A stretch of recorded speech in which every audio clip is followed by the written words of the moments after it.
a Silicon Valley billionaire, a neo-reactionary blogger, and a British peer at the heart of Westminster.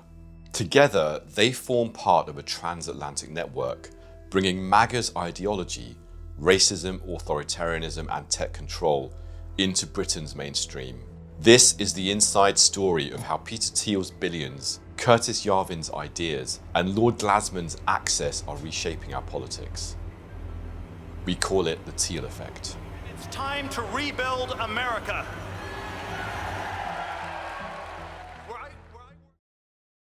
Peter Thiel isn't just another billionaire. He's one of the most influential and secretive financiers in Silicon Valley. He co-founded PayPal with Elon Musk. He was Facebook's first big backer, and through Palantir, the surveillance company now embedded in British government contracts, Thiel has built deep ties to state power.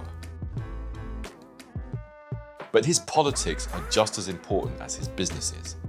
Back in 2009, Thiel declared openly, "I no longer believe that freedom and democracy are compatible." That wasn't a throwaway remark, it was the blueprint. Since then, Thiel has poured millions into reshaping politics on both sides of the Atlantic. In America, he bankrolled Donald Trump's 2016 rise. Peter Thiel and so many others, they're with me all the way. He's funded Trumpist candidates like J.D. Vance and Blake Masters, both of whom openly echo ideas drawn from the writings of Curtis Yarvin, the blogger we'll come to shortly. And in Britain, Thiel has cultivated networks that cross party lines, connecting with politicians, think tanks, and even peers in the House of Lords. Thiel's vision is clear. He sees democracy as a failed experiment. He wants to replace it with a new form of governance, one dominated by billionaires, enforced by technology, and dressed up as freedom. This is the Thiel Effect at its core, the money, the networks, and the ideas to dismantle democracy itself. Curtis Yarvin, better known online as Mencius Moldbug, is the philosopher behind much of the Thiel Effect. His writing doesn't just attack democracy, it openly calls for a new world built on racial hierarchy. We asked Yarvin about reports that he'd used an AI app to display the N-word in a meeting with Labour peer Lord Maurice Glasman. He didn't deny it. Instead, he compared the racial slur to blasphemy, saying no word should be kryptonite. Superman. In his essays, Yarvin insists that black people are biologically less intelligent. He cites Enlightenment writers who called black people inferior, and in one post he used the term Negro nearly 30 times. He praises slavery as a stable order and colonialism as good rule. From there, he imagines a department of race. DNA testing would be mandatory. Your genetic background would decide your legal identity, and race rights would be turned into assets, traded and sold on a market like shares in a company. And Yarvin's vision goes darker still. He writes about societies run like corporations, with no legislatures, no rights, and total surveillance.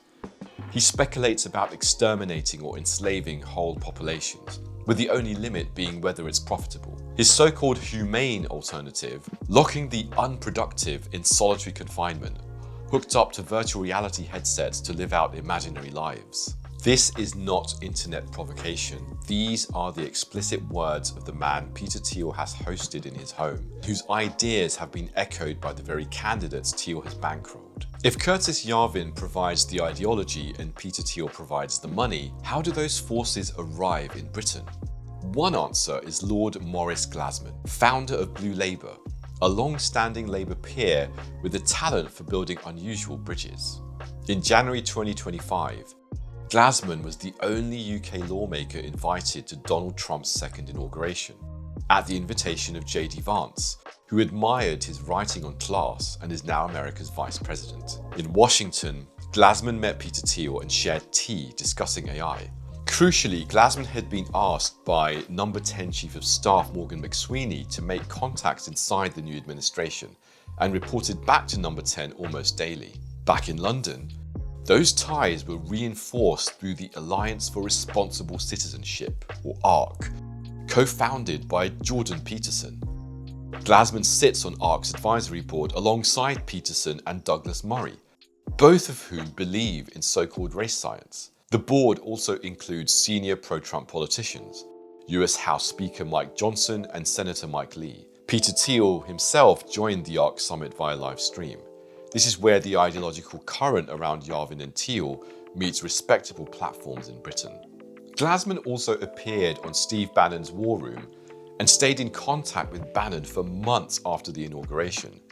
He told Byline Times that he rejects Bannon's racism and is focused on building a nationalist industrial strategy within democratic bounds. But he also described Bannon as one of the greatest politicians of the 21st century. The risk is that such proximity normalizes figures whose views are explicitly anti-democratic and racist. The network extends through Civic Future, a leadership pipeline founded by former number 10 Boris Johnson advisor Munira Mirza. Civic Future is sponsored by Emergent Ventures, launched with $1 million from the Thiel Foundation and backed by major conservative donors. Tyler Cowen, a longtime ally of Peter Thiel, sits on the board with Glasman. Former Boris Johnson advisor Andrew Sabisky has been advising Civic Future, and he's the former number 10 advisor who resigned in 2020 over his writings suggesting genetic IQ differences and compulsory contraception. Alongside Glasman on the ARC advisory board is James Orr, now heading Reform's UK policy think tank, widely described as JD Vance's British Sherpa. Orr hosted Vance in London and introduced him to Tory deputy leader Robert Jenrick. Previously, James Orr invited Charles Murray to a 2021 Oxford-Cambridge seminar. Charles Murray is co-author of The Bell Curve, the Bible of Scientific Racism, which popularized claims that black people have lower IQ due to largely genetic and hereditary effects. The point isn't whether Lord Glasman endorses the scientific racism of his colleagues. He says he doesn't. It's that his access, roles and relationships from ARC to Bannon's platforms to Civic Future and Cambridge give the Thiel-Yarvin ecosystem a pathway into British power. What we're seeing isn't a dramatic takeover. Ideas and actors from the fringe seeping into the mainstream through existing institutions, advisory boards, fellowships, conferences, and government procurement. That's how MAGA reshaped the Republican Party. The same method is now operating in Britain. Now the UK's Ministry of Defence has announced a strategic partnership with Palantir, tied to the US-UK tech prosperity deal, worth up to £1.5 billion in defence AI. Palantir already ran Britain's COVID data platform and now holds the long-term contract for the NHS Federated Data Platform. These are the surveillance and automaton systems that complement the ideology we've been tracing. This isn't a hidden plot. This is how the Thiel Effect enters British politics, in plain sight. It's a network of money, ideology and influence, operating openly, yet rarely connected in public view. From Silicon Valley to Westminster, the Thiel Effect works like this: racist, anti-democratic ideology from the likes of Curtis Yarvin, billionaire finance and surveillance platforms from Peter Thiel, political access and legitimacy through the likes of Lord Glasman and allied networks in Britain. The danger is not that Britain suddenly becomes America. The danger is that in the middle of economic crisis and political exhaustion, authoritarian solutions start to feel attractive, that we normalize white supremacist ideology when it arrives dressed in the language of tradition, family, or national renewal. Democracy isn't something we inherit once and keep forever. It's something we have to defend again and again. And the choice is ours, whether we let billionaires and extremists quietly rewrite the rules of politics, or whether we shine a light on these networks and insist that our future is shaped by people, not by oligarchs. If you want to find out more about Peter Thiel's impact on the UK, you can read the whole investigation at Byline Times. Every month, Byline Times prints the stories the powerful would rather you didn't read. It's independent, fearless journalism, connecting the dots between politics, media, and money.